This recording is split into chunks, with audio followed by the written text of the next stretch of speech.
Hi, my name is Bo Stevenson, and for Assessment 1, Let Me Explain,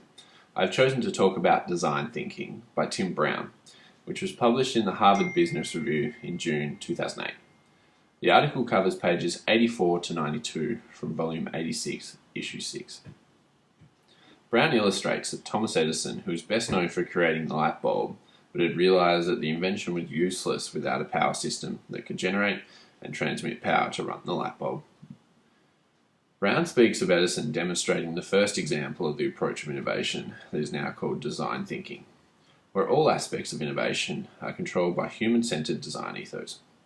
Design thinking and innovation come from a strong understanding of what people want, need, and things they like and dislike, as well as an understanding of how things work in society and any opportunities that can be exploited to improve or eradicate a problem. It was by this understanding that Edison created the light bulb and power networks. Therefore, the major point of this article is that entrepreneurial thinkers must have a great understanding of consumers, especially those that exist in the relevant market. Through the article, Brown uses examples of this human-centered design thinking that his company IDEO have been involved in to demonstrate how problems or opportunities have been resolved through innovation, using a group of people within an organization to brainstorm and prototype innovations that could resolve these issues or opportunities. An example of this is where Bank of America launched a new savings scheme called Keep the Change, which has taken advantage of the company's extensive understanding of how their consumers, as well as the large portion of the rest of the population, go about saving their money. They understand that when consumers pay for products with cash, they might take that change and place it in a savings jar at home, and once it is full, they will take it to the bank to deposit that money into the savings account.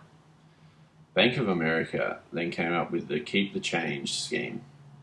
which has built this behavior into a debit card account, which rounds the purchase up to the nearest dollar, then deposits the difference into their savings account. This scheme shows that Bank of America used design thinking and their knowledge of consumer behavior to enhance their standing in the banking market within America. Since this time, many banks have followed suit with this scheme. The article talks about entrepreneurial thinking to solve wicked problems in a business as well as society. Many employers today see an entrepreneurial mindset as a key characteristic of a prospected employee because of their ability to create innovative ideas and concepts to provide a competitive advantage or generate growth. Chen says that design thinking can result in many innovative possibilities to assist in generating company growth instead of relying solely on technology. I found it interesting that design thinking incorporates many ideas of marketing because they rely on a sound understanding of consumer behaviors and will have conducted research into what consumers want and need and the problems they see that need resolving. I find this interesting because it seems that entrepreneurship is a process of incorporating many aspects of different professions to resolve wicked problems that exist in today's society,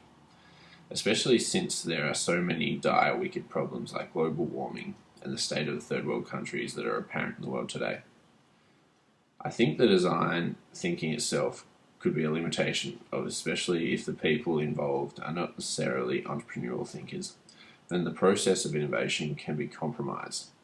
and they fail to create any sort of effective innovation to resolve wicked problems.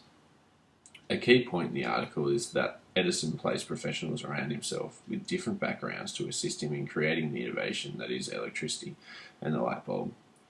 Therefore, it is an important aspect of design thinking that any number of professionals that relate to the wicked problem are placed together to pool their knowledge and create an innovative solution to the problem or opportunity